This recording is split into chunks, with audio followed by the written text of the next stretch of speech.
Cantino. Here. Councilmember Leger. Here. Councilmember Brown. Here. Councilmember Hanson. Here. Vice Mayor Shambo. Here. And Councilmember Dickey. Here. Thank you very much. Well, thanks. Tonight we're going to talk about a couple things. One, presentation from our friends over at the League about council manager form of government. Next item, street yard concept plan.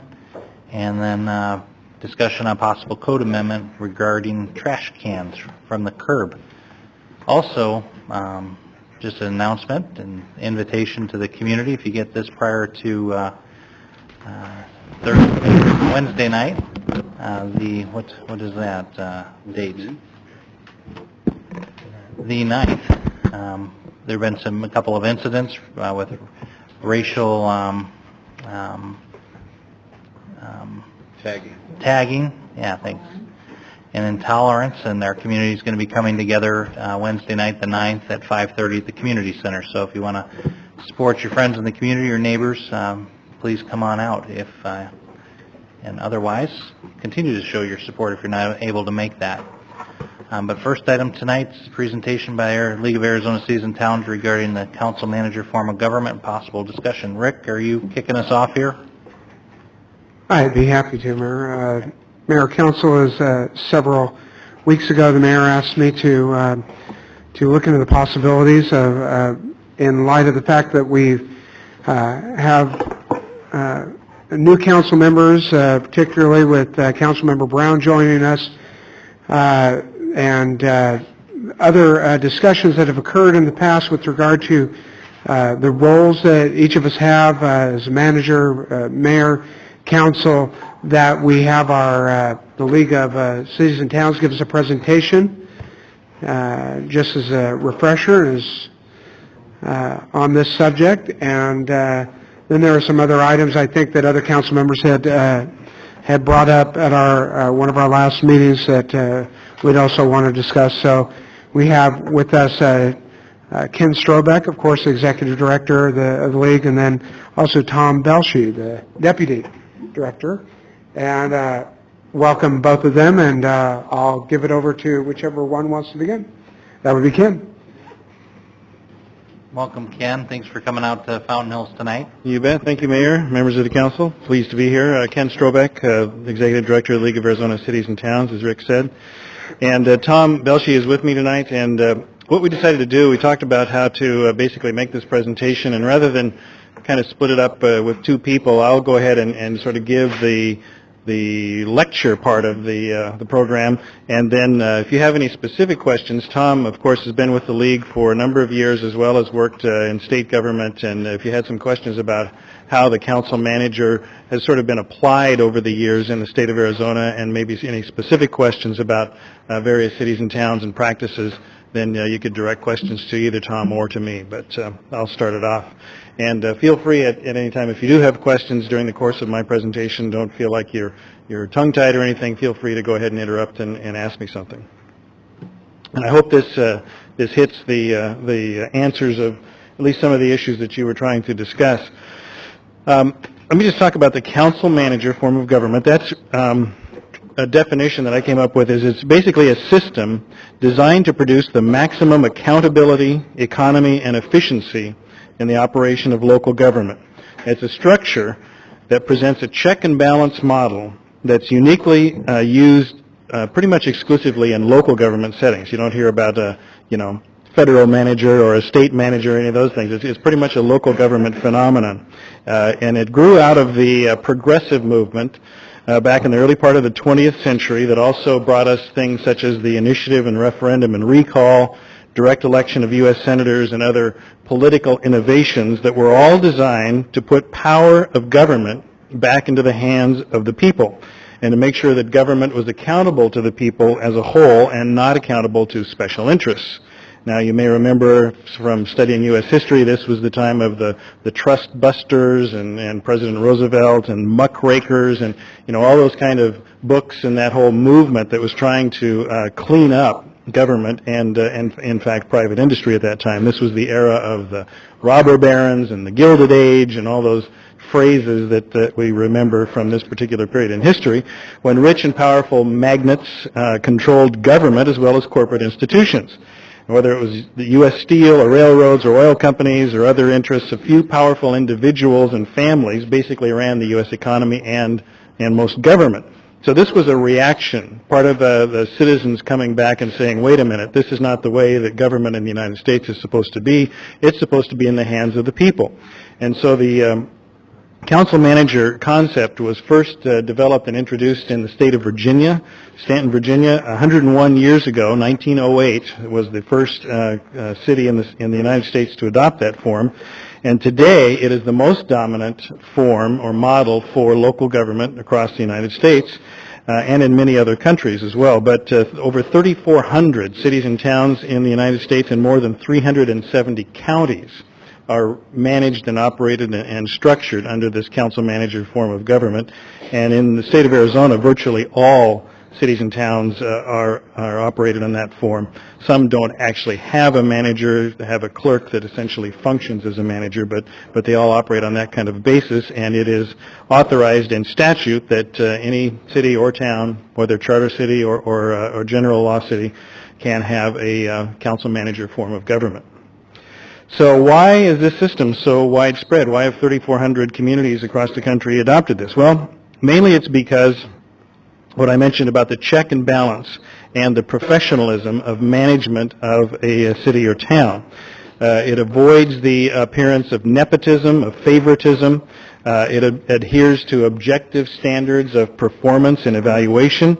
It avoids political influence on day-to-day operations, such as should we pave this street or the street in front of the president of the bank, or where to make park improvements, or who gets various city or town contracts. All those things are taken out of the realm of political and financial influence and put in an objective system. So those decisions are made on the basis of qualifications, not according to political or financial pressure. Now, in some ways, it's interesting that this kind of emerged out of a rebellion against corporate interests, because in many ways it's modeled on a corporate structure.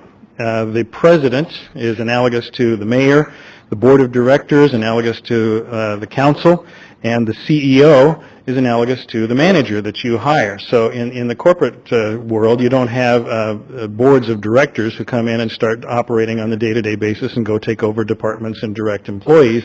They hire a chief executive officer to do that, and that person is accountable back to the board. And that is the model very similar to how we have with city or town managers. So under this system, you as a council hire a professional manager to make day-to-day operational decisions regarding personnel matters, city operations, etc., while the council is empowered to focus on policy issues, priorities of the city, your direction, future plans, approval of budgets, setting of priorities, long-term budget planning, issues requiring the passage of ordinances and regulations, input from citizens, and so forth. So that's your role. And the operation day-to-day of running the city and its various departments is something that you as a council delegate to the town manager. So some of these things you would never envision if you were trying to run a private business. And, you know, people say run government like a business. Well, you cannot have public involvement, discussion, a deliberative process, debate about how you run your hardware store. If you're the owner of your hardware store, you run it.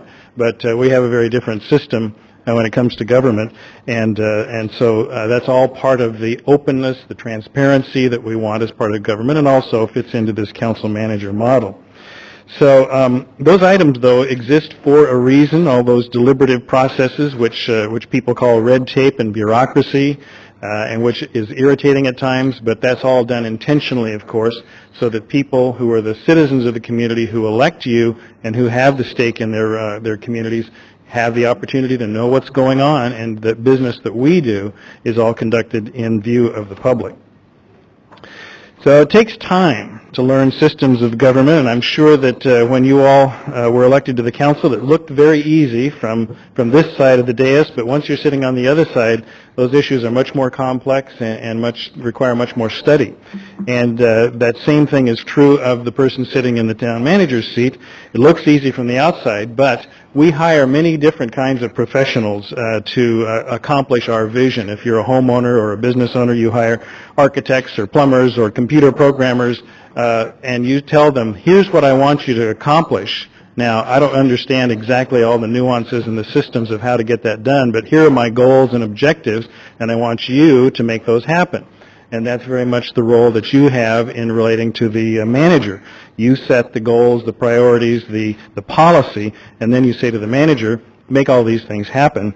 And it's his job, and it's because of his education, his responsibility, his training, usually going from city to city through the manager ranks and taking additional professional education courses that qualifies him to be the guy who's actually in the day-to-day position running the city. Now, when you run for office, chances are people perceive you, especially the mayor, to be the boss of the town. And I think most of the time we get our impressions of local government from old westerns, where the mayor is the guy in the formal coat and the top hat, and the sheriff is the guy with the badge, and they basically run everything and make everything happen. And I think that's kind of where we have our perception of local government. And local government, frankly, is not taught very much in schools. If there's any civics education at all, it's about the federal government, maybe a tiny bit about the state. But they don't teach about the council-manager form of government, and it's a structure that a lot of citizens don't even understand until they actually spend a little time learning about it. So how do you accomplish your goals? Well, you set those goals by setting policy for the town, establishing your priorities, by doing such things as setting tax rates, by approving a municipal budget, and by hiring an individual accountable directly to you to make those things happen in a professional and efficient manner. The town manager is hired to do the legwork and to develop policy options to present to you, to make recommendations to you, and to manage the operations of the town on a day-to-day basis, but ultimately the buck stops with you, because you have been hired by the citizens to make the town run, and then you have delegated some of that authority to the town manager. I want to take a couple of minutes and actually look at some of the sections of the Fountain Hills Town Code that actually reinforce this concept, which I find interesting. Let's look at Article 2-1, Council. Talks about corporate powers of the town. This is what it says in your town code. The corporate powers of the town shall be vested in the council. Pretty clear. That means that you all have the ultimate authority. All powers of the council shall be exercised by ordinance, resolution, order, or motion. So that's sort of you have the power, but you can't do anything except with a majority vote. That's the way our system is structured. We don't have dictators. We don't have czars of cities. We have councils. And if you have 4 members of a council agreeing on a position, that's what gets into the ordinances. And that's the process by which we make decisions. It takes a majority, and it requires you to work collaboratively with the members of the council. But as your code says, ultimately the authority and the power of the town rests with you. Duties of the mayor are much more explicit. He shall be the chief executive officer of the town, chairman of the council, preside over meetings, and a number of other duties that are outlined in your town code. So that's pretty clear.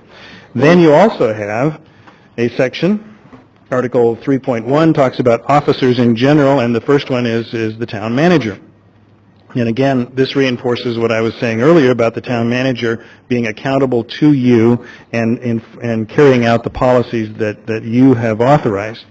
It says the town manager shall be appointed by the council on the basis of experience and administrative qualifications. So see here you get back into that professionalism. We're not going to do it because he's somebody's brother-in-law. We're going to hire him on the basis of professional qualifications with special reference to actual experience in or knowledge of accepted practice in respect to the duties of office as hereinafter set forth, and he shall hold office for and at the pleasure of the council. So directly accountable to you, and you are the people in control. At any time, you can hire a manager. At any time, again, with a vote of the majority, you can dismiss a manager. In fact, paragraph E says removal. The town manager may be removed by the council by a majority vote of its members immediately for cause or upon 90 days' notice without cause. So again, you're in control. You're the one who has the authority. So, occasionally we get people who call and say, well, you've got this unelected bureaucrat, this manager who's running everything, and the council is just out to lunch. And we say, what do your local ordinances say? What does the town code say? And they go back and look, and they'll say, well, it says that the manager is accountable to the council. So really the authority still does come back to you. You hire the manager to actually go out and get things done, and based on his professional experience and qualifications, to enforce and carry out the directives that you have. This goes on to say, the town manager shall be the administrative officer of the town government, responsible to the council for proper administration of all affairs of the town under the specific direction and control of the council. That is a big job. That is a huge job, an enormous responsibility. But again, you're hiring a professional who has experience, training, who has a staff that works for and accountable to him, somebody who is here through various different administrations, different council members, different mayors, who has, again, the experience, the expertise in the business of managing and operating a municipal government. And that's what this person is hired for. The manager also is to see that all laws and ordinances of the town are duly enforced, to appoint and, when necessary, suspend or remove all employees of the town except those directly hired by the council, to coordinate the administrative functions of the various department heads, boards, divisions, services, etc. And again, there's a subparagraph in this section that says, the organizational structure under which the municipal services are performed shall be specified in an organization chart approved by the council. So again, even in the operations side of things, ultimately you're responsible and you have authority there, and the manager operates within those parameters. I like this one. I'm sure Rick would appreciate this. Paragraph 13 that says, the town manager is to devote as much time to the duties of the office of town manager and the interest of the town as necessary. It doesn't say his job is just 9 to 5. Yes. Yeah, Ken, when we talk about the structure, the town council approves the organizational chart. That would come into play should we decide we wanted to add a particular office, like a public information officer or a development coordinator. Is that the only time that comes into play? The way I would interpret this would be that if you had a general organizational structure that had various departments, I'm not sure it would get all the way down to each individual person who was, in that department, but you'd certainly approve the general organizational structure. If we wanted to create a public information office department, or if we wanted to create another department, that's when the council starts weighing in, correct? I would say that the council would ask the manager would express that desire to say, we would like to have a public information officer, and then entertain a recommendation from the manager about where that position should be structured and how the accountability would work within the town, and then you would have the decision to approve that. Would it require the town manager to come back to us if he decided he wanted to change that structure, like say maybe consolidate departments or eliminate several different positions that may have an impact on the service? I think that is subject to interpretation, but in a minute I'm going to get to the working relationship between the manager and the council, and I think that's one of those issues that probably is not spelled out in exact black and white, but is one of those things that you have some consensus on by the working relationship that you have council to manager. Yeah, that seems to be one of the gray areas that I was looking at that I wanted to address, and I'm glad you brought that up. All right. Well, I hope that when I get a little further, I will elucidate on that, and if not, let me know. There is another provision, and I think this is very interesting, and it is actually in the in the town manager section of your code, and that is the section that talks about non-interference by the council in the day-to-day operations of the city. And it says, except for the purpose of inquiry, the council and its members shall deal with the administrative branch solely through the manager. and neither the council nor any member thereof shall give orders to any subordinate of the manager, either publicly or privately. So this is very clear that you don't want to have staff feeling like they have 7 different bosses who, you know, can walk in on a moment's notice and say, I want you to drop everything and do this, and then somebody else comes in and says, no, I don't want that, you do this. Your interaction with the staff in terms of directing them and asking them is limited to, can you give me information on this or that inquiry? And if you want to have that kind of discussion about structure and staffing and where people should be, then you go through the manager for those kinds of resolutions. And again, part of the reason for this whole model is because it really does help employees know where their the chain of command goes, and understanding their role in the organization. It avoids conflicting directions. It empowers the manager, who still has full responsibility to report to the council, but it makes it clear that the council is acting through the manager when it comes to the day-to-day operation of the town. One of the things that I thought was interesting is ordinance, resolutions, and contracts. All ordinances, resolutions, and contract documents shall, before presentation to the council, be reviewed by the manager, and when there are substantive matters of administration involved, be referred to the person in charge who is charged with the administration of those matters. So even in your own code, it talks not only about the manager being somebody who provides input onto ordinances and maybe organizational structure, but also the department heads that he supervises. He needs to go to them and say, how's this going to work, and what are your recommendations for how we could incorporate this particular position or this particular new structure into the operations of the town.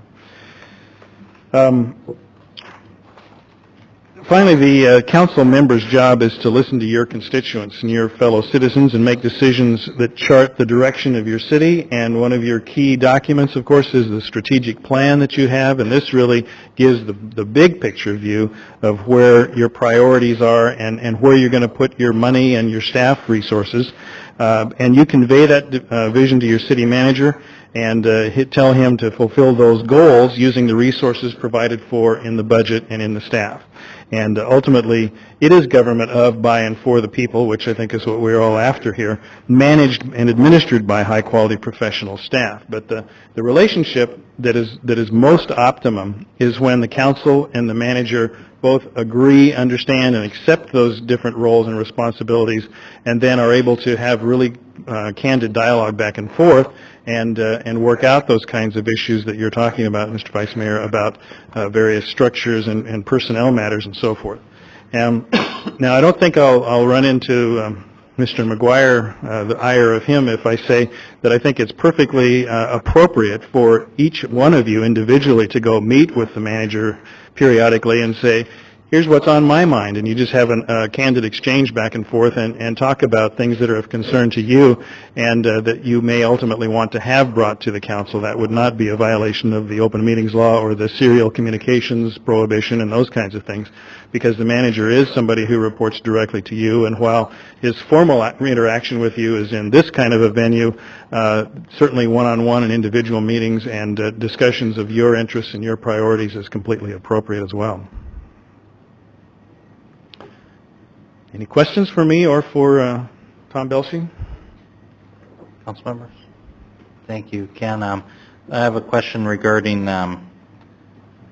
somewhat direction to manager, given open meeting laws and all the restrictions we have, and that you really need a quorum of the folks together to get the town manager going in one direction or another. How have you seen any challenges with that, or have you had any experience with towns working around or with the, not around, with the open meeting laws and, within the open meeting laws, and that, I think it states in here that it needs a quorum of the council to direct the manager to do one thing or another, not any individual person, and then we have open meeting laws that we need to not have a quorum of party outside of a public posted meeting. Can you share any experiences from your time as Sure. with towns? From time to time, we do get questions about that, and one of the people that we have speak at the newly elected officials training, who does a great job of this, has said, and this particularly applies in some cases to rural Arizona, and he says, you can look through the entire statutes of Arizona, and you don't see anything that says except in rural areas. There's no rural exception to the open meetings law, public records, and those kinds of things. A lot of times they say, well, we're different out here. We just all go over to the coffee shop and sit around and talk. And no, you cannot do that. You certainly cannot have a quorum of people get together and decide ahead of time what direction you're going to go. But as I said, you certainly can and should be in communication with the manager about things that you are interested in discussing, that are issues of concern, even things that you want to have put on the agenda for the entire council to discuss. The issue comes when when more than a quorum of you get together and decide how you're going to vote or what your opinion is about a certain issue, or even if it's not a quorum, if you start serial communication. If you start an email and say, I think this is a great idea, and you send it out to the rest of the council, that is a de facto violation of the open meetings law because you have communicated to a quorum. If you say by email, I want to have this on the agenda for future discussion, that is not. But if you express an opinion as to whether you like it or dislike it, or you ask for additional input, then you are engaging in prohibited communication. Well, I know that I'm not a traffic engineer, Tom. Not that, our Tom. But we do have input on occasion individually based on things, and I think it's not, as far as directing staff, we understand that that's something you cannot do as a council member, but I've shared information with staff directly and asked for information directly, and it's been kind of the policy that we've had. It's the level of comfort of our town manager here. We've got one that's quite open and doesn't mind us speaking to staff or asking questions, and in fact encourages it, and has put a program together to encourage us to go around and meet more staff. Exactly. And that's generally how it works in other communities. It absolutely is. And maybe I could ask Tom to elaborate on that, but that's definitely part of what I was trying to communicate about how you and the manager need to be comfortable with where you draw those lines, and so that it's not just an absolute, as soon as you walk in the door, somebody's going to rush up to you and say, make sure you don't speak or don't direct any staff anywhere. You know, there certainly has to be a level of trust and a level of mutual respect between the manager and the members of the council, and the more comfortable you can get in how those lines are drawn and you know, without somebody feeling like they're being stepped on any toes, the better you are. Tom, did you want to elaborate on that, maybe? Mayor Shlom, members of the council, it's a pleasure to be here tonight. I just wanted to mention that these are all issues of trust. It's all about trust, and when you are working with a manager that's open to that, that can be a very good thing.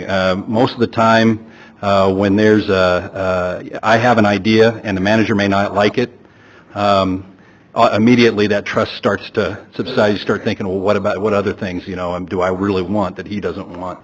I think the way that we've seen it work in communities where it's a very strong form is that the manager be allowed to give his or her professional opinion about something, free of the ire of a council member because it may go against something that they want. So that has to be a two-way street.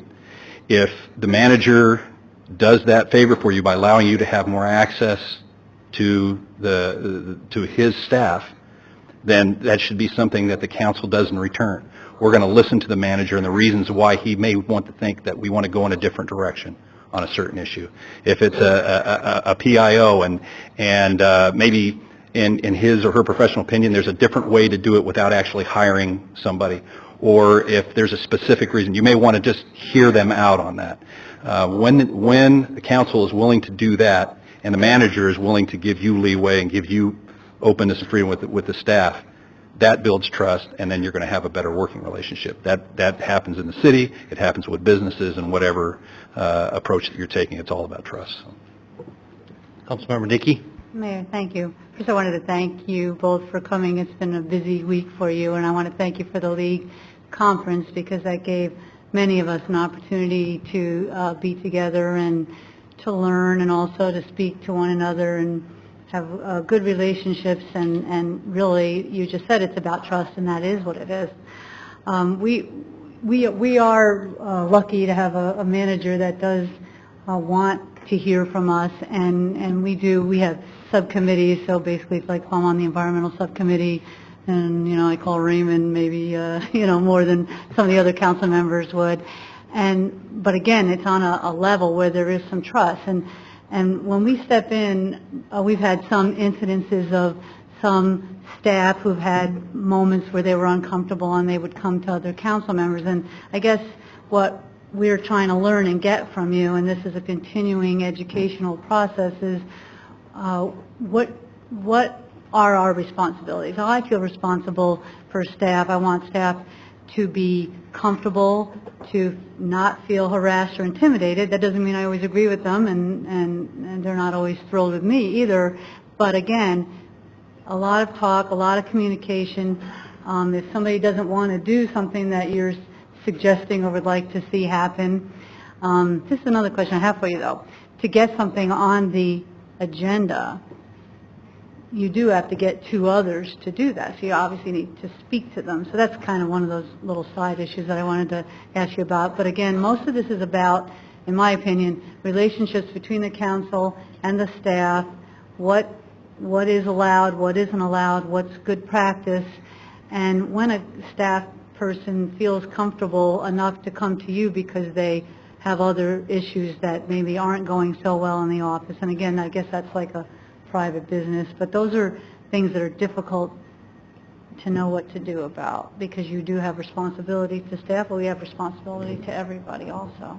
Why don't you take that, swing that and address the agenda issue, and I have something I want to comment about too. Thanks, Ken. Okay. I'm going to start with the staff. The thing that will end trust the quickest is if the manager feels that the council is promising. You may have the best of intentions in wanting to, and council members really enjoy the interaction with the staff. And it's like anybody else. You want to get along with staff. You want to, know who's working for you in the town. The thing that will end the trust the quickest, though, is if you're doing things, if employees are coming to you to discuss issues that they should be discussing with their manager, that will end that trust relationship quickly. So friendliness, yes. Asking questions of staff. The staff that works for your town is very professional, too. We talked about the professional qualifications of the manager. The manager's doing his job. The people that are working for him are qualified as well.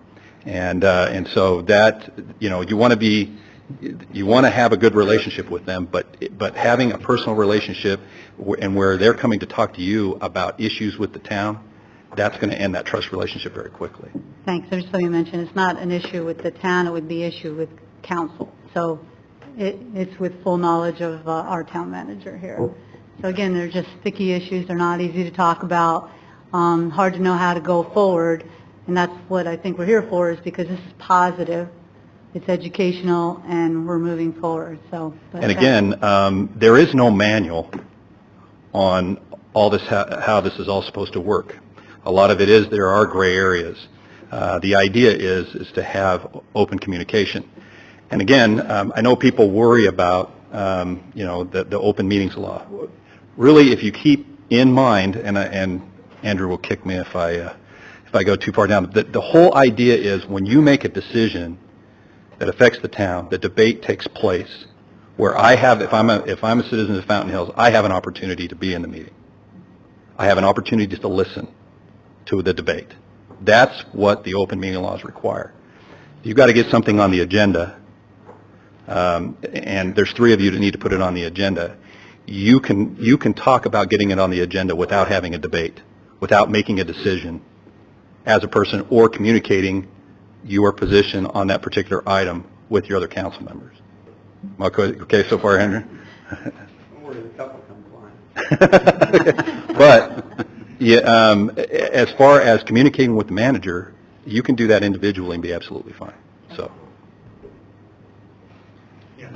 Yep, go ahead, Ken. Ken was going to weigh in here. I was just going to add, and Councilmember Dickey, I thought you were talking about personnel issues rather than policy issues, and I was going to say redirect that back, because in a private business setting, if somebody on the staff, even well-qualified people on the staff, know that, hey, my boss is here, but if I don't like what he says, I can always go to the next level, that does destroy trust, and that's the kind of thing that you should, if people do come to you ever and say, hey, I've got a problem with my supervisor, send that right back down the chain of command, because the getting in the middle of that is very harmful. And Mayor, just again to clarify, I just want our staff to feel comfortable in their surroundings. It goes back to, Ken, what you talked about, the different roles, the day-to-day. And if we learn that and practice that, I think everything is going to work out in a positive way. Andrew? Mayor, one clarification. Kathy Conley notwithstanding, we don't usually let the league directors make the legal opinions, but trust that Ken will do a good job for you. The only thing that I want to make sure we're all clear on is that the email communications that Ken was talking about before, the AG's opinion that caused that whole stir in the first place uses an example that I think makes it even more of a hairline split than that. The example, and this is a quote from straight out of the opinion, it says that Councilperson Smith was admitted to the hospital last night is not a proposal, but we should install a crosswalk at First and Main is a proposal. So if your email to everyone else that says we should put on the agenda the discussion to put a crosswalk at First and Main, because I think that's a good idea to do it, you've stepped over the line as far as this opinion is concerned. So it's a very fine distinction in terms of what you can send out to all the members, and that's why our conservative approach has always been just don't do it to a quorum of the council. That information in and of itself may relay your position on proposal, which then throws it over into this example. Thank you. Vice Mayor? Okay, well, we've covered quite a few gamuts here. Let's see if I can pull some of this together. Oftentimes, well, let me start with this. Every 2 years, you elect 4 new members of the council, the mayor and 3 council members. So the council could change faces, the council could stay the same. The issue that usually arises is that you get new council on, existing council members try to take them under their wings. They try to because you're standing on that side of the dais, and then all of a sudden you're on this side of the dais, and you're absolutely right, Ken and Tom. It's a different animal when you get on this side. And so you're trying to share information. Now, oftentimes, what I will try to do, not breaking the open meeting laws, but I'll ask a couple of council members, hey, I'm going to meet with staff member so-and-so. We have this item on our agenda, doing some research, would you guys like to join me? Oftentimes you hear that pushback. Oh, no, I don't want to break any open meeting laws. So I end up maybe a current council member that's been seasoned for a little while says, oh yeah, no problem, I'll join you. And so you meet with that staff member. Now you find out some information that's pertinent to the agenda item, and you want to share it with the rest of the council members. Oftentimes what I will do, and correct me if I'm wrong on this one, but I will call the council member and I will say, hey, I just met with so-and-so, and this is the information I got on this question, and I just want to pass it on to you. I'm not asking them their opinion. I'm not giving them my opinion or which way I would vote on this, but I want to share that information. And I certainly don't want to, sometimes you say, well, I'll do it in an email, and I think early on I did that, and then I found out the email gets passed around by everybody, and everybody's commenting on the email, and there goes the open meeting law, so I decided that wasn't a good idea. Is that an appropriate way to share information so that you're utilizing staff's time in an appropriate manner, which is what I always try to think about, so that staff's not being burdened by 7 of us coming to them 7 different times and asking them the same question? Frankly, I would be more comfortable if the staff member sent the communication to the council, because if you call each member of the council and just say, I just want to share this with you, you've already basically expressed what's of interest to you, what's a priority to you, and even in how you discuss something, I think you've communicated maybe what you feel about it. And again, this is this is getting into the whole legal side on the open meetings law, but I would be concerned about doing that even one-on-one with the council, rather than having it come from the staff to say, you know, here's what issues we're working on this week, and these things might be of interest to you, and sending it out from the staff side. Yeah, and oftentimes that's typically what happens. The staff will just send an email and say, would you you know, transfer these answers to the council? Sometimes we run into a situation where it's the day before the council meeting, we don't have time to get all that information. I'm getting it in the last minute, so I'm trying to transfer it to everybody so they've got the same information I've got. But yeah, I understand what And you're again, coming even from. if you called one member of the council, not a problem. Even if you called two, not a problem. But how you then can control what goes on after that, or how people then say, I talked to Vice Mayor and he feels this way about that, and pretty soon you've got a whole chain of conversations going on. Oh, I understand the risk there, but I'm pretty adamant about this. I'm just passing some information on, make it short, quick, sweet, and I'm done. Get them out of there. So I don't give them the opportunity to respond. But I see the fallacies that could happen there, and certainly you take those risks. Right. And again, there has to be a balance. There has to be a happy medium. You cannot be expected to live in a vacuum. You know, another one of the Attorney General opinions that I believe they've now backed away from had to do with, you know, one of your neighboring communities here who had some council members attend a work session of a subcommittee. They didn't participate. They didn't do anything other than just walk in, sit in the audience, and at one point the AG considered that to be a violation of the open meetings law. I think they have since backed off in that opinion. Okay. The other question I've got is the authority of a council member.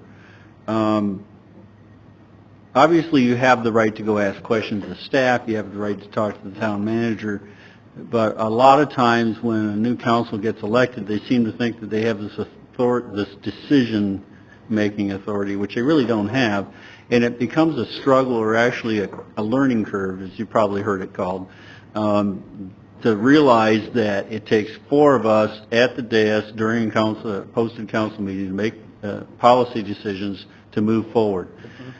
Oftentimes the struggle that you have, and I have this struggle myself, is that a policy decision gets made that you strongly feel was the wrong decision. The hardest thing that a council member has to do is not policy decisions, but to accept the decisions of the council and let it go. Do you find that probably the strongest thing that you have to deal with? I hear Ken say this all the time, and that he says this to councils quite a bit, that you're only as powerful as the three other votes that you have with you. And it's much like being, even if you're positive that you're right, this all goes back to respect. Also, we talk about trust. Well, respect is another aspect of being on the council. Respecting the decision that's been made by the majority is also important. Now, there are avenues, you know, for different things that are provided in law to any citizen, that even members of the council don't stop being citizens of the town when they become members of the council. But there's protocol and there's respect that you have to have, and accepting the decisions of your colleagues on the council is important.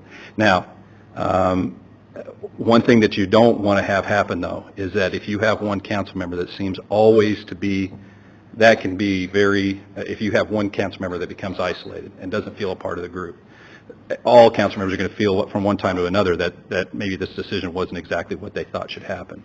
But when you have one consistently that seems to be outside, that's when it can be a problem. So it is the duty of the entire council to try to make sure that where possible, that all, you know, opinions are considered, and that all people feel a part of the discussion and the debate.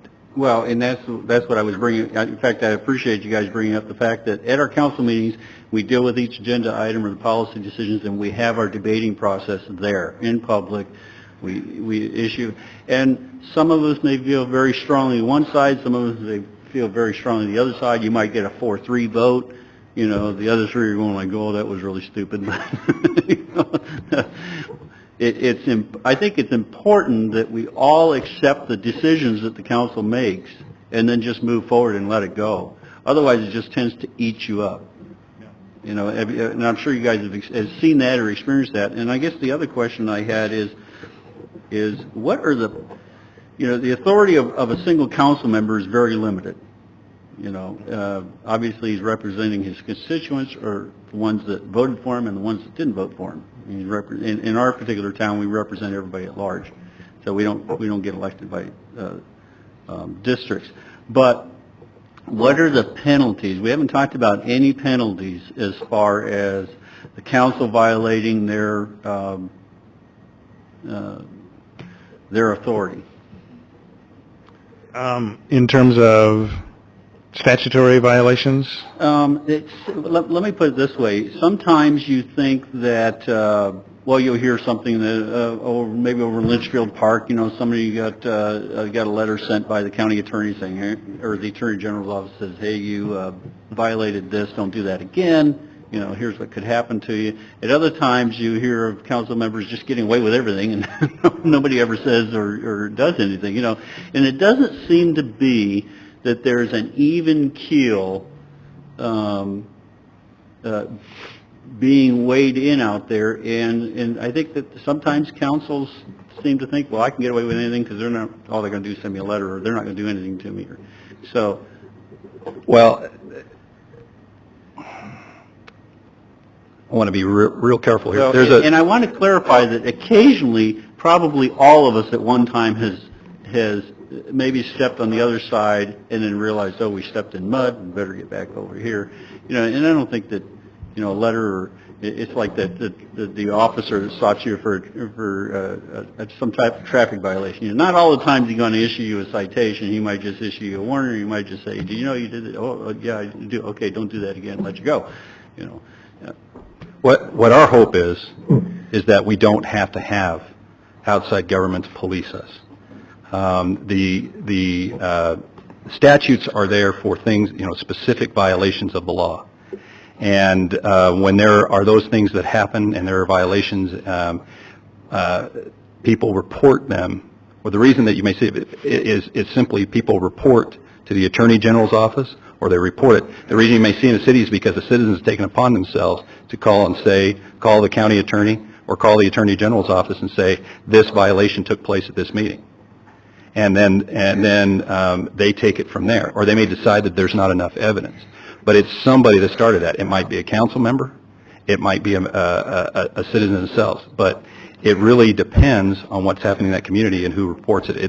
It's not something that the county attorney's office and the Attorney General's office, they don't just come around and routinely check out cities to make sure they're doing it the right way. That's expressly what they don't do. They usually will wait until there's a complaint. Well, and I guess that's what I'm talking about is you'll hear maybe in the Scottsdale Republic's famous for reporting stuff, and you'll hear about some other city, they did this and that, and the Attorney General decides, well, I'm not going to do anything about it, or I'll send them a little letter. And then the next time you can almost read the same thing, and then all of a sudden somebody's going to jail. So it does, from the public's perspective, and sometimes from the council's perspective, you're going like, where's the line? Because it just doesn't, it seems like even when it gets reported, it just gets ignored. Well, I would caution you to, again, be skeptical about what you read in the newspaper all the times, too, about how accurate the reporting is. But again, there are 90 cities and towns. Like Tom said, that's a lot of people to be watching if somebody was actually trying to monitor everything that's going on. We very zealously try to, at the state legislature, make sure that we communicate to legislators that we don't want to have somebody watching cities and towns all the time, that we are self-regulating and correcting. And that's why we have attorneys. That's why we have professional staff. That's why we do trainings at the league. That's why we have those kinds of resources, precisely because you all were elected with the idea that you want to comply with the laws and with the statutes, and there are tools there to try to help you do it. And so when somebody does inadvertently or in ignorance make some sort of a violation, yeah, there might be a call from the attorney or from the county attorney or the Attorney General's office or something, just to say, hey, this is a line you shouldn't go across. You might want to have somebody come in and give you some training on this issue or something. But again, that's something that you all, of course, are trying as best you can to comply with. There's an awful lot of statutes, an awful lot of rules, and human nature being what it is, sometimes you're going to go over, 55 or 65 on the freeway. But again, that's not something that you're going to be doing routinely and intentionally. Okay, and I wasn't advocating that the county or the state government or should be watching over the cities and towns. I was just saying that it seems like things get reported and then they treat it differently depending which town it's from. And I'm not saying they're changing from one town to the other, but it just seems like you look at the consistency and doesn't seem to be any. The other question I have, and it's more of a staff issue. One of the things that I've always tried to do is when I go into staff or try to meet with staff is that I call them ahead of time and say, what would be an appropriate time for me to come over and ask you some questions and stuff. If staff, I've always tried to leave it comfortable that if staff felt I was crossing the line or if I was getting too directive, maybe they ask me a specific question and I give them my opinion and they think that seems to be a directive, that they push back. And oftentimes you see, and I think you could probably walk in any city and town, and if a council member were to walk into your office and you were the director of public safety, like Tom is over there, what can I do for you? I mean, they just stop what they're doing.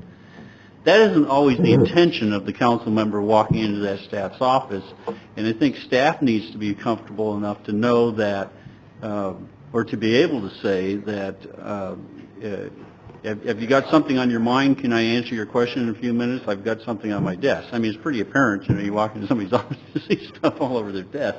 They've got some issues to deal with.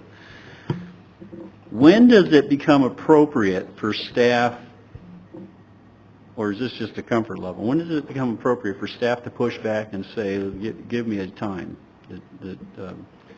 Again, I think, as you said, staff is going to give deference and respect to the elected officials. That is just the way we're all trained, and that is an appropriate thing to do.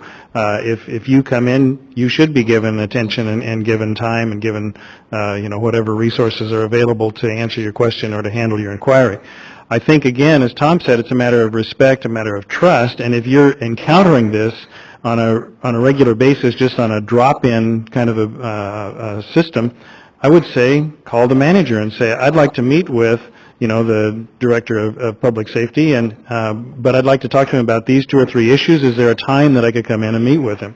Or if you have a comfortable relationship with that individual, call them up and say, I'm going to be in town, or I'm going to be at town hall, and what would be a good time to come in and talk? I'd like to ask you about this and this and this, rather than having them feel like they have to drop everything if you just show up at their office unannounced. So maybe it's a relationship comfort level, it's a protocol level, and I just discuss it with the manager and say, what's the most comfortable thing for your staff when a council member comes in? Because obviously, if we walk into their office, they're going to feel like I need to give this person all the attention that I have, and I might be in the middle of a project, but that's going to be a natural response that they're going to want to take care of whatever your issue is. Yeah, and what I found myself doing was calling staff instead of just walking by, seeing when would be a good time to meet them, because they just say, oh, come on in. I know if you and Mayor Schlem showed up in our office, we'd be dropping what we were doing Oh, sure. to come and see. That's just... Well, we probably wouldn't show up at your office unless we called ahead of Well, time. but even if we do have people that come down to the legislature and will just come over.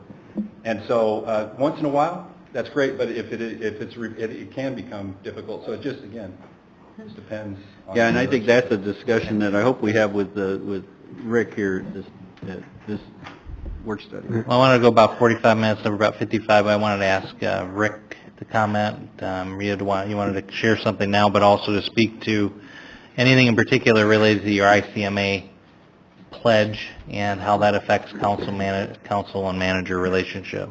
Sure. First of all, Mayor, Council, Shauna helped me in administering a survey of our staff as to how they would like to be approached, visited by an elected official.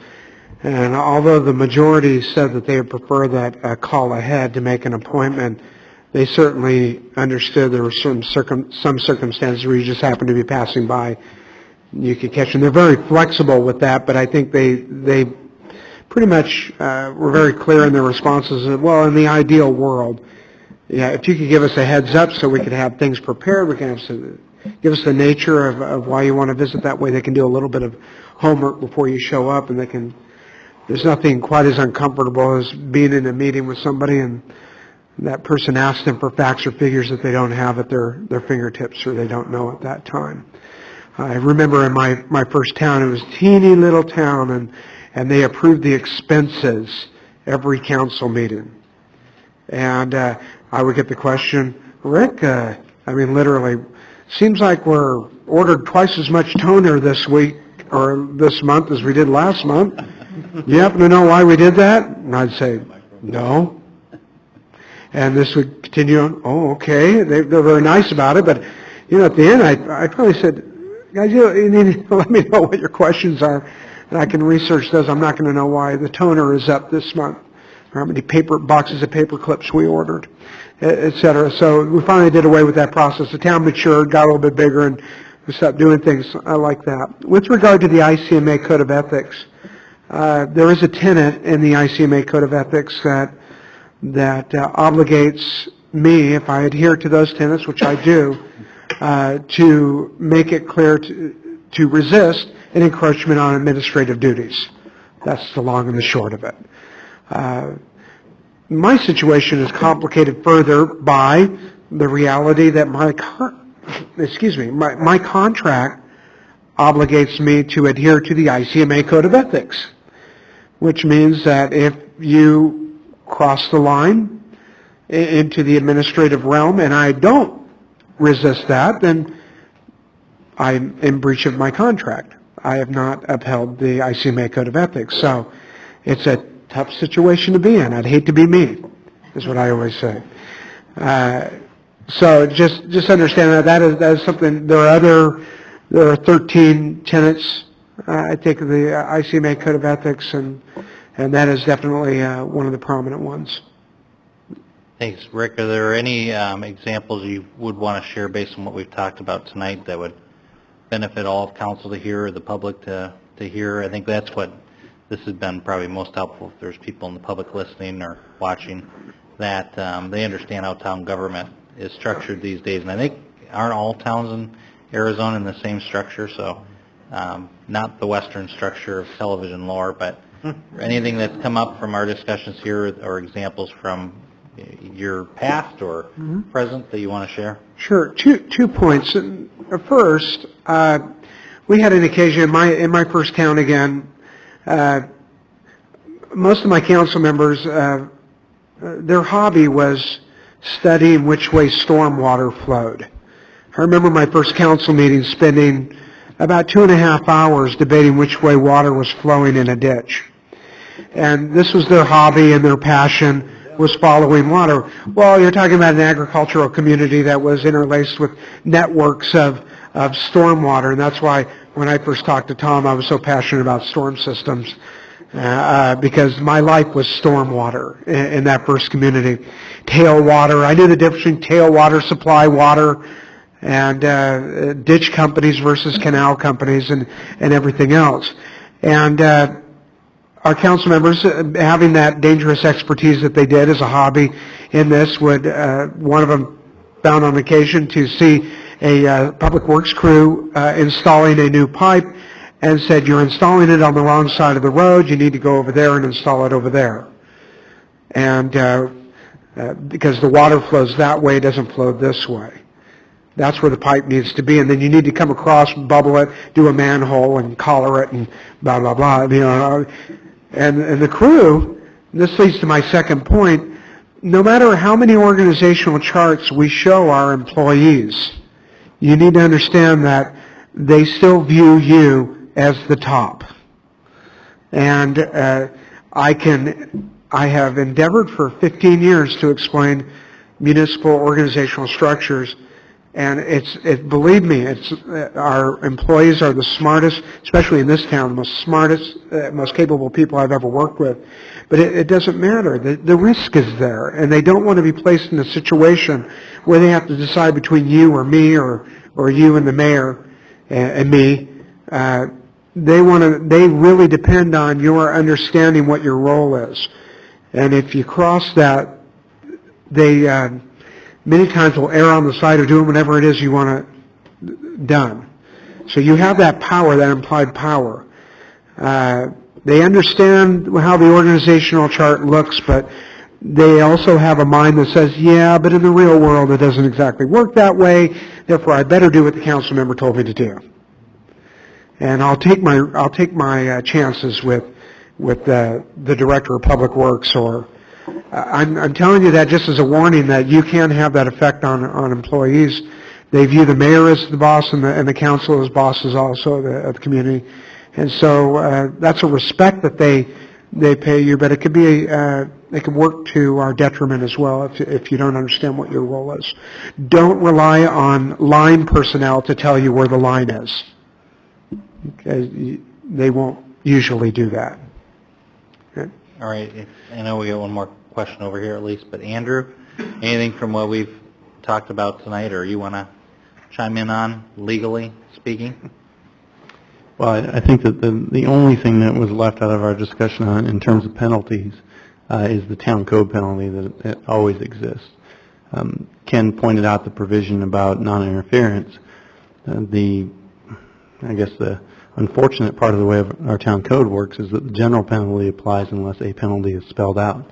Because no penalty is spelled out in that, the general penalty of a Class 1 misdemeanor applies for violation of that section.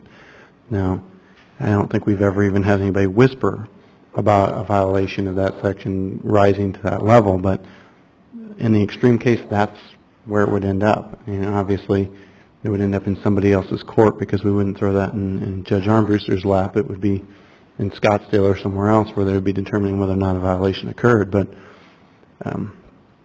I think that it's important to keep that in mind. The other thing that I think is important to keep in mind is that I've only seen it once, and it was, unfortunately, it was in a very unfortunate set of circumstances where we had a workplace harassment injunction requested by an employee of a city against other employees of a city, and found ourselves in the unenviable position of standing in front of a judge asking for an injunction against one of our, or several of our employees who were soon to be ex-employees at that point. And it's a very odd little statute, but we have in the past seen it used before. And so what I want to caution everybody to keep in mind is that when we have interactions between staff and the manager, between staff and the public, between staff and my office, between staff and the council, that is the underlying tone of all of those things, is that there is an expectation in their workplace that they'll feel secure. We don't have that kind of situation out here that we had in the other community, thank goodness. I hope to never see anything like it, although recent events show that there are elements in the community that are capable of it. So I just want to make sure everybody understands that those are a couple things that hang around out there that are very, very severe, that are very rarely in play, but are nonetheless around. Thanks, Andrew. Councilmember Leger, you had a question for I think Ken? Andrew in part answered my question about no interference, not to direct administrative staff. Seems like a lot of what we've talked about, there's a lot of gray areas, but when I heard that this evening, and I've known this for a while, that is not a gray area.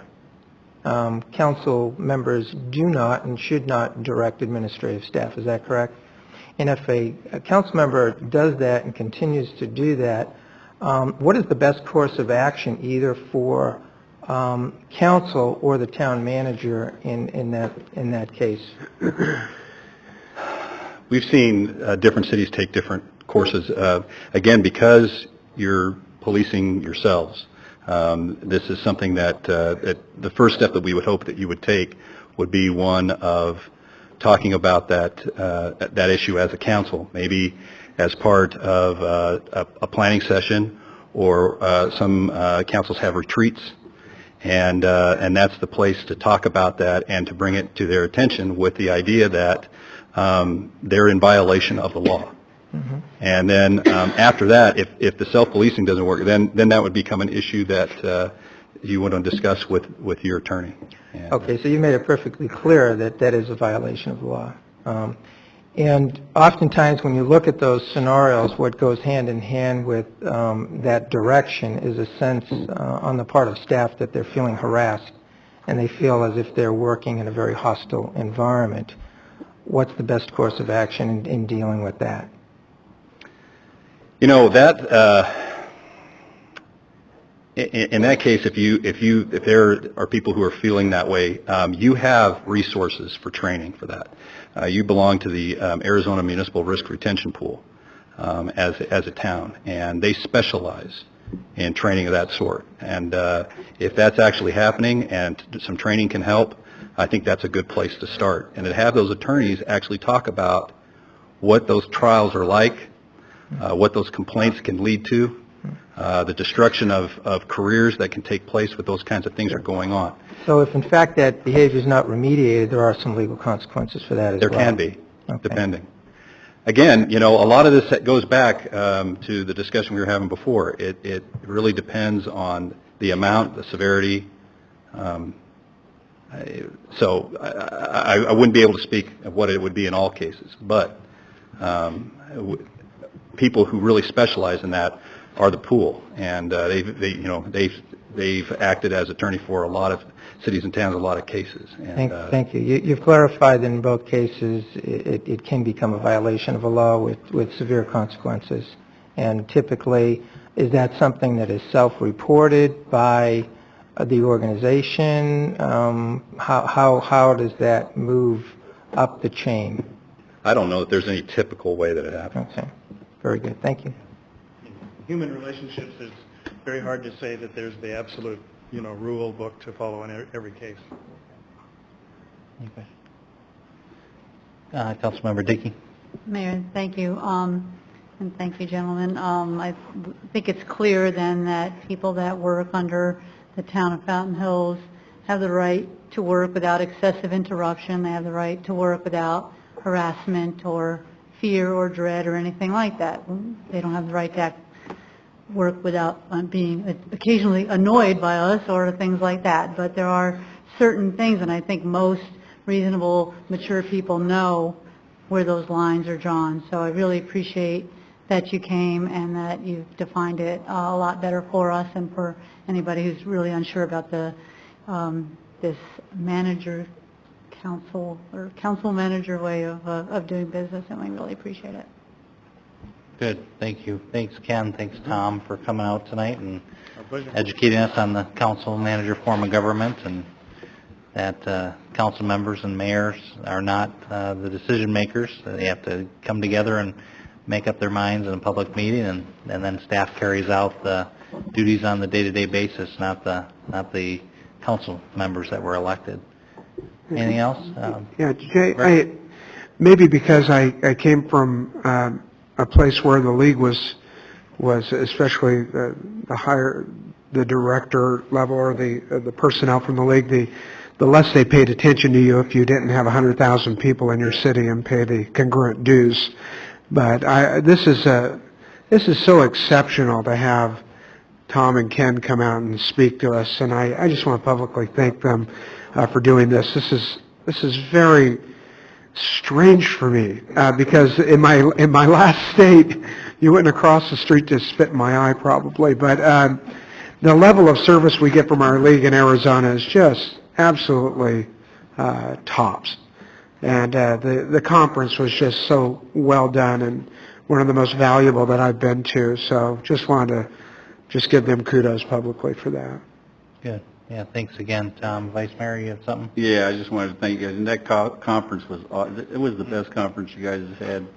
Thank you. And I've been going, this is my 8th one, so, so it was interesting. Okay. You guys are true professionals. I appreciate your comments.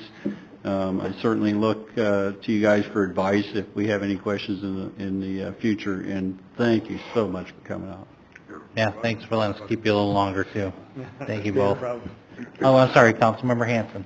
If I can just for a minute jump back to the issue of it taking 3 council people to get something on the agenda, because that does kind of pose some challenges at times.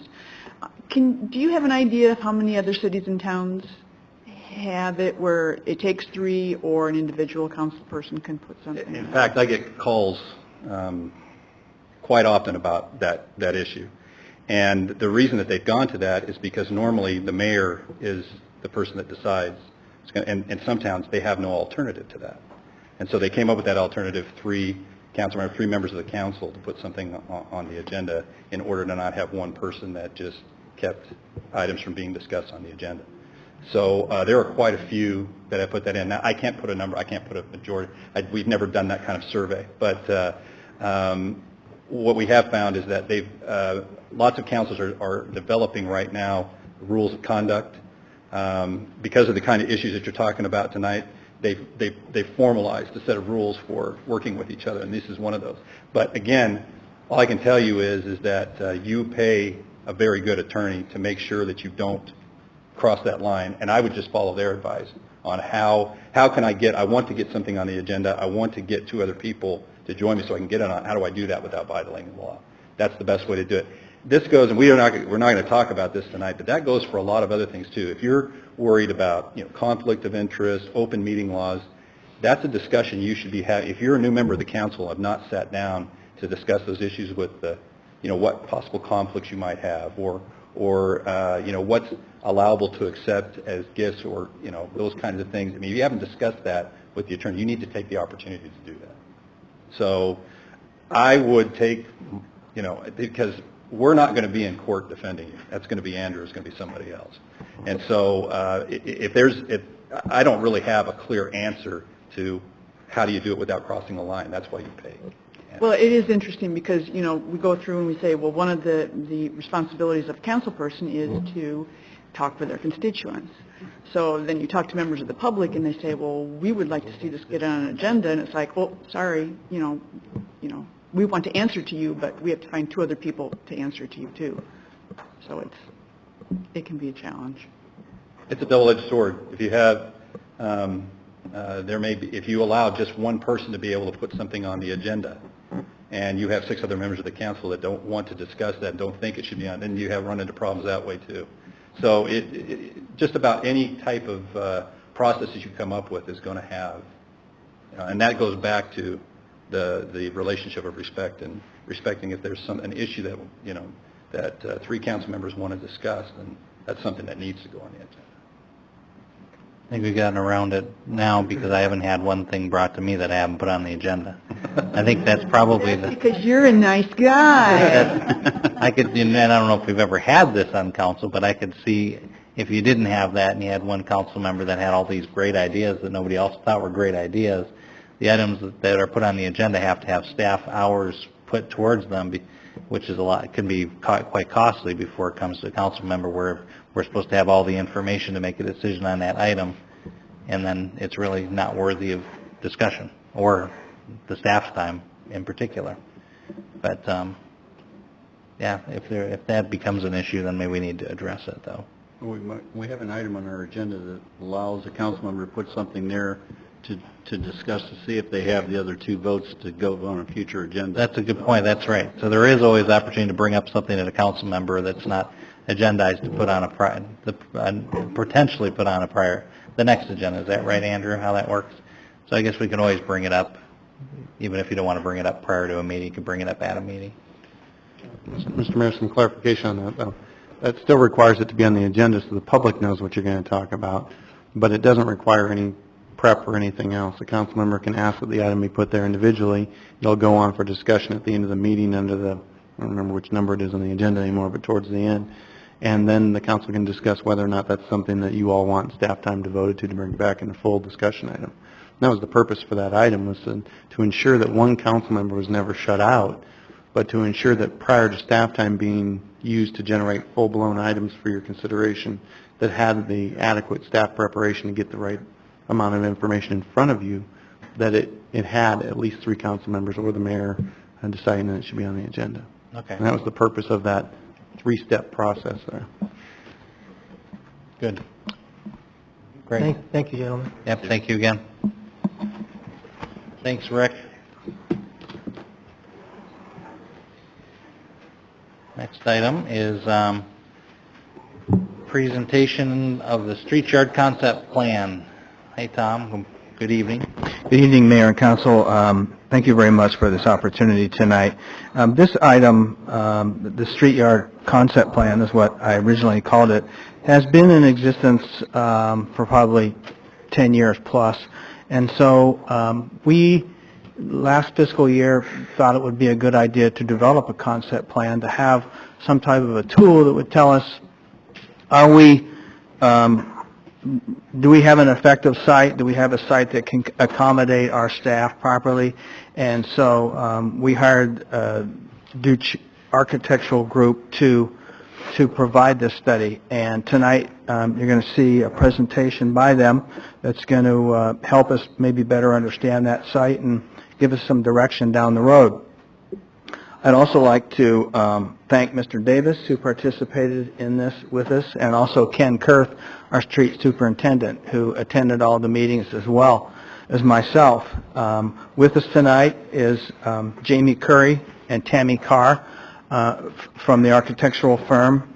And also, lastly, I'd like to just thank all the council members that were able to take time out of their busy schedules to meet with myself and take a look at the street yard and tour the street yard and see the challenges that we have down there. So thanks very much, and I'm going to turn it over to Jamie to give you the presentation. Thank you. Thank you, Tom. Welcome, Ms. Curry. Thank you very much, Mayor and Council. Glad to be here. Just get this open here. Now, are you guys seeing on your screens what's up there? Yes. Okay, good, because I was going to say you're never going to be able to see the detail I want to go into if we're going to have to... Page 3 Perfect. of our packet.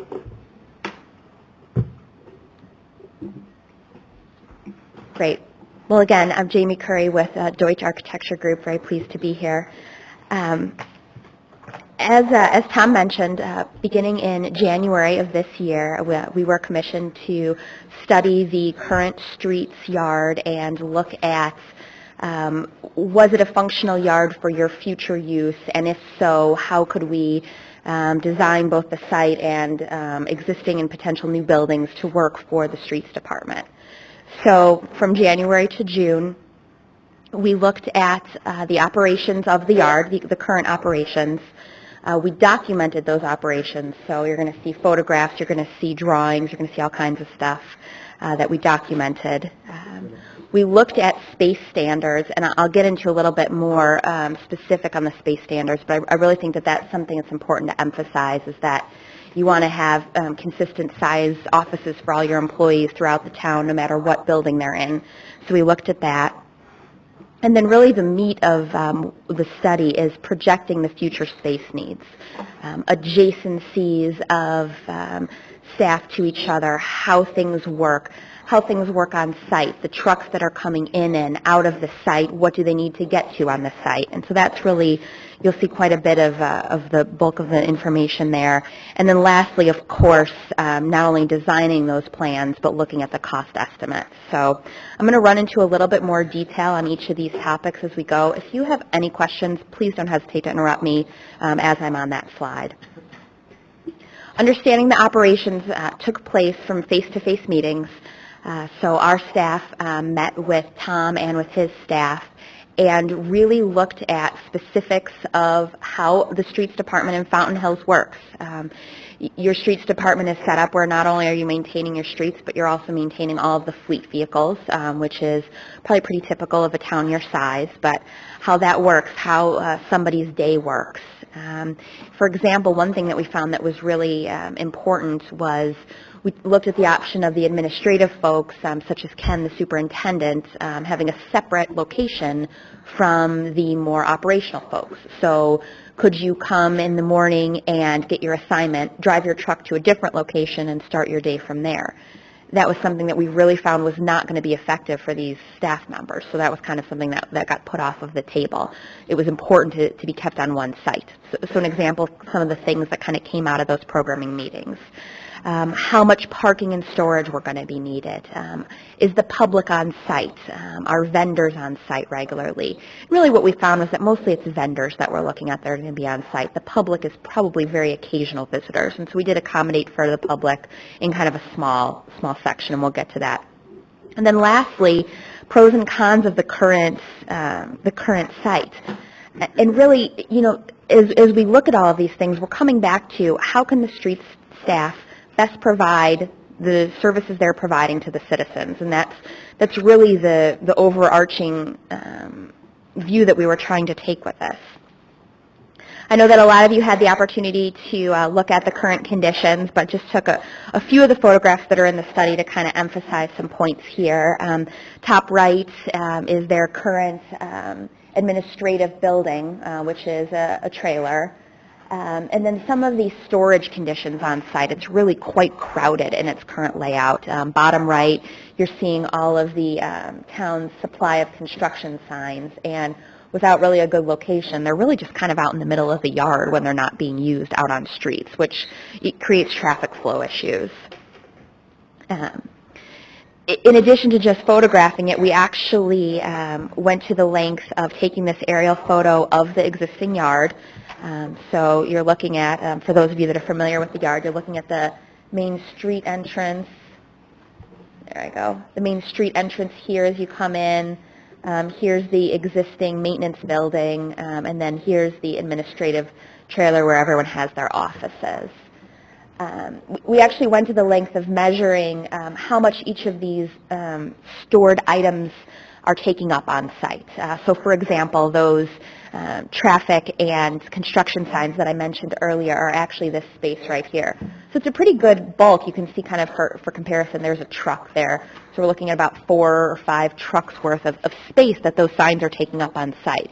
And really, what does that affect? How does that mean that the trucks then have to work around the stuff that's on the yard? For example, here you can see, because we have this large covered parking in the middle and we've got the signs here, we have a very small driveway here for some pretty big trucks to get by.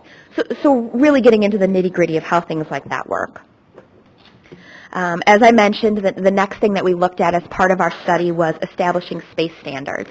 Now this was actually pretty easy for us because the plans were made available from this building, and we were able to take standard office sizes that were established for town employees from this building and then apply them to the streets folks that haven't really had those size offices up until now. So again, a standard managerial office, some cubicle spaces, all the way down to on the bottom right there, the field personnel office, which would be very similar to a building inspector here, someone who's not at their desk all day but does need a computer to complete their work. So we took all of that information, all of those meetings, and compiled future space needs, room by room, person by person. You can see the top line there, street superintendent office, not only square footage, but a few notes about what that might look like in the future, and totaled it out for an administrative building total. Now I should clarify that this was an interactive process. Obviously staff had input about how that should be, and we offered our professional opinion about what we've seen at other municipalities, what we find to be reasonable. For example, how big a break room should be for how many employees. You know, we're not going to obviously provide a room this size for 12 employees, but something where people can be comfortable, and perhaps that break room can also serve as their conference room, get kind of double duty out of it. That's what we did here. So it was an interactive process. The administrative building ended up at 5,000 square feet. And then we also looked at the same thing for the maintenance and for the parking. Now, I do want to make one quick point on this maintenance building here. You're seeing a square footage of 2,000 square feet, and that is solely for service bays for fire trucks. The fleet bays that exist right now are adequate, and once we move some of the storage out of there, are large enough for all the current town vehicles. Should the town have its own fire service and the fleet folks be responsible for that maintenance, larger bays are needed. The fire trucks are bigger. So we've got that 2,000 square feet in there, and as we go through the kind of recommended plans, you'll see that's kind of a future phase. We're not including that in what we're recommending now, but we wanted to save space for it. So that's that 2,000 square feet. And then we did the same thing for parking, looking at each town vehicle, what size space it needed, how many staff we'd have on site, their personal vehicles, and obviously for the public access. So once we had kind of established and agreed upon all those numbers and all that data, the next step was to kind of do some conceptual plans. And in a master plan, these plans aren't plans that are going to be built off of. They're basically plans to say, is it possible? How could it work? How would it work? And then you obviously use those also to do a little bit of cost estimating. So as you can see here, we looked at several different alternatives. You'll notice in all the alternatives, the existing maintenance building is remaining there. It's a good solid building and definitely should be something that is worked around as we look at how this yard could function for the town in the future. The variable being the darker gray new buildings that are built, and then all of kind of the site storage and other functions that are happening on the site. So these were A, B, and C, but the plan that seemed most appropriate was Plan D. And I won't go through every single item on here, but I do want to make a couple of points about why this is not only a good plan, but also better than the way that the street yard is currently laid out. One of the things that we've done here is we've separated the yard into what I want to call a clean and kind of a dirty side of the yard. So again, our public entry and also our entry for our trucks is remaining exactly where it is. We're utilizing that existing driveway. But we've taken this side of the site and made it more of our clean use. So the new building is right up in front. Right here, public and handicapped accessible parking with an entrance, with the gate behind that so that the public feels comfortable going into the administrative building. As I'm sure you're all aware right now, it's pretty much just the gate right as you enter. And then using kind of the back half of the building as the half that the staff would enter from. But also putting things like our parking and our signage storage up here so that as the public is looking in from the street, it's a little bit of a cleaner view. We've taken the wash bay, the material storage bins, and then obviously the maintenance building was already there, and kind of use that as kind of the dirty or the back half of the yard where it's a little more protected from the public view and hopefully not disturbing anyone. The other advantage of doing this that I'll mention, as opposed to that previous view of the yard that you saw where we kind of had a big parking area in the middle and then we had kind of little pathways, is we've created one large area where the trucks can turn around. So that means that even the largest town-owned fleet trucks are able to get to the maintenance bays to pick up their materials or to get into the wash bay, and we're doing it with just one swath of land by putting all those in kind of the same spot. So we've really made, I think, really good use of the existing land and made it so that it will accommodate the growth that's needed in the building on the same piece of land. And then in the middle, you can see are all the parking spots. We also did go and make sure that our program for inside the building would fit in this kind of footprint, how that would lay out. And again, we're looking at the same view that we were looking at previously. So we've got the main public entry. Off to the right-hand side are all of the more administrative functions, and then off to the left-hand side here are the more staff-utilized spaces. One of the other things that this allows is kind of a dirty boot area that doesn't really exist right now. Instead of staff having to go in the main door like they do in the trailer right now, this actually allows us to have a back door here where the staff can come from the yard, which is, they're coming in from their day, can stop, wash off, and get right to the locker room without kind of traipsing through the whole building. So we've, I think, made it a little more functional in that respect as well. One thing that was very important to both Mr. Davis and to Tom as we were working through this plan was to look at were we being good stewards of the town's funds in making these recommendations. And so using some information that we have from working with a few other municipalities in the valley and some calls that we made to some other public works directors, we were able to kind of gather some rough comparisons here for you to look at. Now, obviously, Fountain Hills is quite a bit smaller than some of the towns that we were able to get a hold of, but I would like to point out Paradise Valley on here, just because it's the town that's got the most similar size to Fountain Hills. So what we surveyed was the number of streets or fleet department personnel, building square footage, and then lane miles of road. So what you'll see in comparison to Paradise Valley, they had 16 staff. You have 12, and that's actually our continuing recommendation for the future. There's not staff growth. They have 8,000 square feet, including their fleet maintenance, and we are proposing about 7,800. And they're serving 250 lane miles of road, whereas your staff is serving 390 lane miles of road in addition to all the washes that they service as well. So we do feel comfortable that this is within good stewardship of the funds and compares pretty well to other Valley municipalities. Obviously, Tempe, Chandler, Glendale, and Surprise are much larger, but as you can see, their staff's larger, their buildings are larger, so it does kind of seem to be a fair comparison there. Obviously, one of the most important things as we look to recommend this for your future consideration is the cost that this will incur to the town. So to that end, in addition to ourselves as architects, we did have cost estimating professionals on our master planning team, and I'm going to zoom in on this for you. I just kind of wanted to show that there was a full cost estimate that was completed of these recommendations. And the bottom line on it is for the demolition of the existing work, the site work that needs to take place, and a new building for masonry, we're at $1.7 million there at the bottom of the screen. One suggestion that was made by the staff was instead of a traditional masonry building, could we use a pre-engineered metal building, which would also work well for this situation, could certainly fit all of the needs, and certainly a less expensive alternative. And that estimate came in almost exactly at $1 million to do that. So certainly substantial savings to go to the pre-engineered building from a traditional metal building. Now, as I mentioned, that's all of the Phase 1 items that we had included, so that does not include the new service bays for fire trucks. And then we also had some alternative suggestions in there, such as covered parking spaces, a fueling station, and those aren't included in those base prices either, but we did have those priced.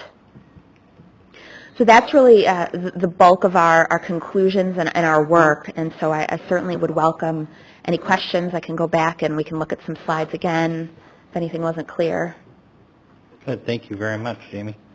Any questions for Jamie or Tammy or Tom? Yes, Councilmember Dickey. Would the new building have a flat roof? Mayor and Council, I will say that the pre-engineered would not have a flat roof. They're not built with flat roofs typically, but the masonry building would most likely have a flat roof.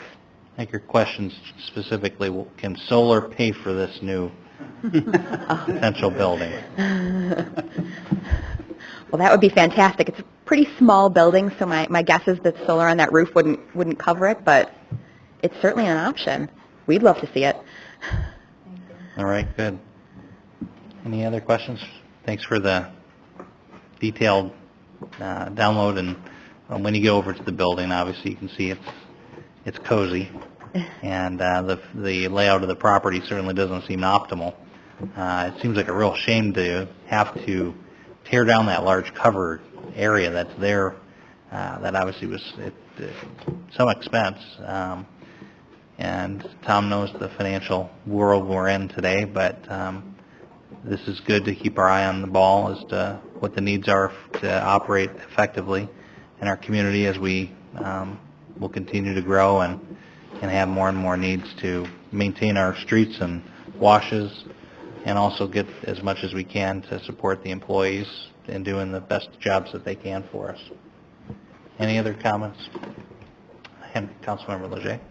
I get the sense from your expertise that you're not only architects, but really good at organizing space, which hopefully goes hand in hand with being an excellent architect. As the mayor mentioned, timelines, costs, availability of funds is something all municipalities are wrestling with. And perhaps this wasn't your scope of work. However, short of doing this project, are there some interim activities that we could engage in to enhance that environment? Mayor and Council, It's probably I think outside that- of the scope of what you were asked to do, but I'm asking anyways. I think that as far as, providing services to the citizens, I suspect that there's not much that's going to be done that's going to improve citizen services. Mm-hmm. But as far as providing a comfortable workspace for staff, Mm-hmm. I think I think that maybe some rearranging on site without building the new building might allow the staff to do their job a little more efficiently. The mayor mentioned that covered parking, and it certainly does look like an expensive piece of covered parking that was installed there, but gosh, it is right in the middle of the site, and it really does make it hard for them to get around. And so there might be some site work that could be done without building a new building that would make it a little easier on the staff. That was not something that we explored, though. You're correct. Thank you. Absolutely. Thanks again. Thank you so much.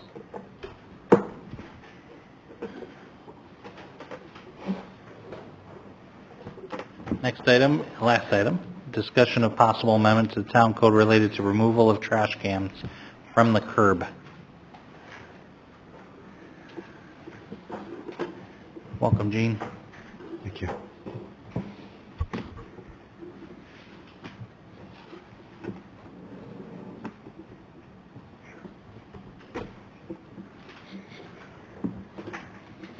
Okay, Mayor Slum, council members, this item is a look at residential trash container curb placement timings. We're here to discuss if it is appropriate to consider putting restrictions on when a trash container should be placed out for collection and stored after collection. Rick asked staff to take a look at this in some depth as a result of complaints received. Although the staff report indicates a rather small number of recorded complaints, it does not mean that citizens are satisfied. Not having an ordinance clouds the issue somewhat. So staff examined other valley communities to see if they regulated trash can placement timings. Our research also found 7 recorded complaints about trash containers left at the curb for an excessive period of time. Containers were left out from 6 to 30 days. We didn't know how many were left for more than 24 hours, which some feel is an appropriate length of time for a container to be out. In any case, on the surface, the problem does not seem to be systemic. Staff researched 11 communities in the valley. We included towns and cities. We included communities ranging from 4,000 residents to 450,000 residents. 9 of those towns and cities have ordinances currently. 1 will have an ordinance to present in the fall, and that's Buckeye. And 1, Queen Creek, has no plans at all to create an ordinance. They feel that since most of the town has homeowner associations, they're leaving that question to them. 7 of 9 communities asked that the residents place the container no earlier than 6 p.m. on a day prior to scheduled collection, so that's pretty consistent. However, storing the container after collection is much more varied, with the latest being early the day after collection. Fountain Hills has fewer residents under HOAs than Queen Creek, but it was worth exploring somewhat what the HOAs are doing in our town. So I contacted Fire Rock, Eagle Mountain, Sunridge Canyon, and they all have some type of guidelines regarding trash container curb placement, and they're very similar to what the ordinance are in the communities that we looked at. Staff's opinion that the town council should consider requesting amending the town code, Article 10-1, to include restrictions on when trash containers can be placed at the curb. Staff feels that, like other valley communities, 6 p.m. the evening before collection is a reasonable time, and for storing the container back, 7 a.m. the morning after collection is also reasonable. It's clear and it's less restrictive than some of the other communities. And with that, I'll answer any questions and we can have a general discussion. Thank you. Thank you, Gene. Any questions for Gene on this item or suggestions? We have discussion on a potential change to our town code here. Gene, I think what fears by probably most council members in our town is that if this ordinance, and I see a need to have some ability for the staff or the town to, if there's a problem donor, to actually do something about a container that's, not bringing value certainly to the neighborhood. But the enforcement piece is always the fearful part. We don't want to be an HOA, or otherwise people would live in an HOA. I'm one voice on that, but I think that's generally true. But what does staff have right now to exercise in order to get a trash can that's out for a long period of time off the street, or in essence, force the owner to be responsible? Persuasiveness, I guess. Okay. I mean, with the 7 complaints, I mean, since we don't have anything on the books, basically our code enforcement people go out and talk to the owner, and it's my understanding that most, if not all, of the homeowners that were in violation have, become compliant. Okay. Because we have, obviously, this since '08, just these 7, and most people probably don't complain. It's an incident that happens. Most people are reasonable, and they get it in a reasonable amount of time. You don't want to have a law, and you can't have a law for everything. And also, we aren't an HOA. Our town, we have certain standards, but we don't have standards that are probably as strict as the HOAs that people live in HOA bound areas, because they are more selective about what they're going to be dealing with. But Councilmember Leger, were you going to comment? Just a few comments, kind of along the lines of, I think, what I'm hearing the mayor say. I'm not sure I'm in favor of a code or an ordinance that would define usage, and I understand the dilemma in terms of providing feedback to the community. It doesn't appear that it's prolific. It doesn't appear that it's a really large issue. I think if we were to put any energy into this at all, perhaps it may be educational. We may come up with some guidelines and why it's beneficial to the community and the neighborhood. We do live in a rural area. Coyotes, javelinas have a tendency, if there's a trash can out and things are rotten, to knock them over. Prior to being on council, I spent a number of years in a rather small HOA that did have rules and regulations around this, and even in that environment, it was very, very, very difficult to monitor. And I believe it would be a code enforcement nightmare if we got into this business. So I'm really not in favor of a code or an ordinance that creates such rigid parameters. And the notion of persuasion, I think, is a good one. And I don't have all the downsides for why trash cans should be coming in, but surely we can come up with some type of educational endeavor and move it in that regard. So those are my thoughts on the subject. Thank you. Thank you, Mayor. Councilmember Leger. On that, Gene, how about placement of trash cans today? Is there regulation today on where they are to be placed, in the street, on the driveway? Mayor Slum, there were a number of communities that had, they were all over the place as far as the requirements. The only one that was fairly consistent is they actually wanted the trash cans out in the street as opposed to on the curb, and otherwise you had certain communities had so many feet within service, so many feet of the curb. Some had restrictions as to how far it should be from another trash container, those sorts of things. Mayor, if I may, in that I did have some expertise in this area, one of my favorite jobs in previous lifetime. Oftentimes the trash company will define that for you if they're having a hard time accessing your trash and moving it onto their truck.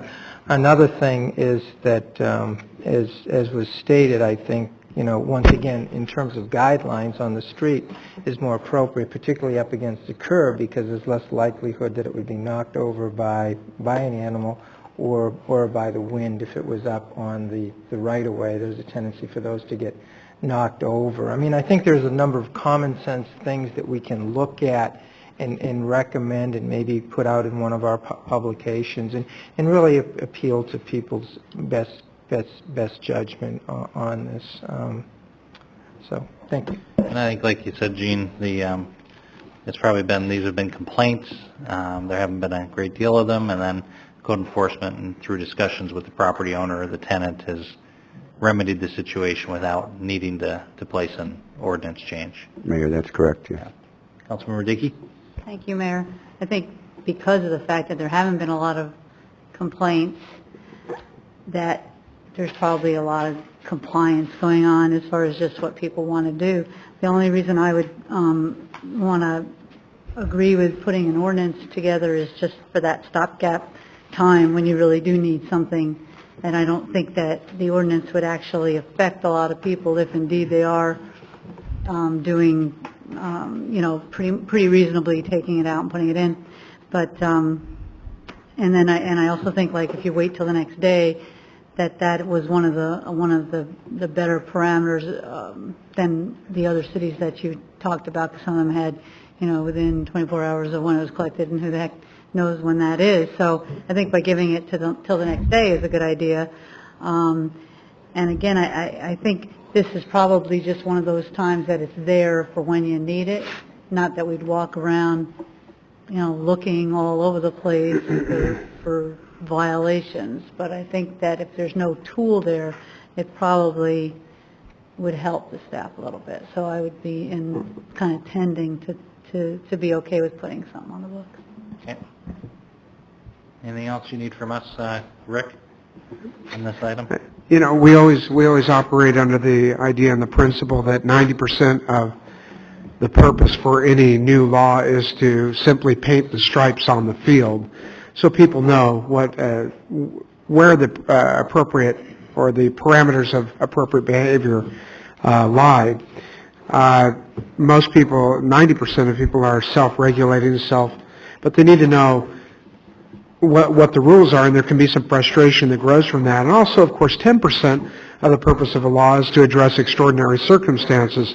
I think what prompted this whole discussion to begin with were not only the few complaints that we received, and the realization that we did not have a clarification in our code as to the proper placement of trash receptacles, but it was also an incident where a resident was leaving his can out perpetually at the road, and whenever he had trash, he would just walk it out to the road. So the can was never brought in. It was just simply, that's where he kept his can. Well, those are so rare, but if not for the cooperation that we received from the resident, we really wouldn't have any alternative but to continue to allow that trash can out there. So yes, the extraordinary circumstances, we know they're bizarre, they're not the norm, that most people are or I should say, approach the subject in a reasonable way, but I think people need to know where the lines are drawn on the field.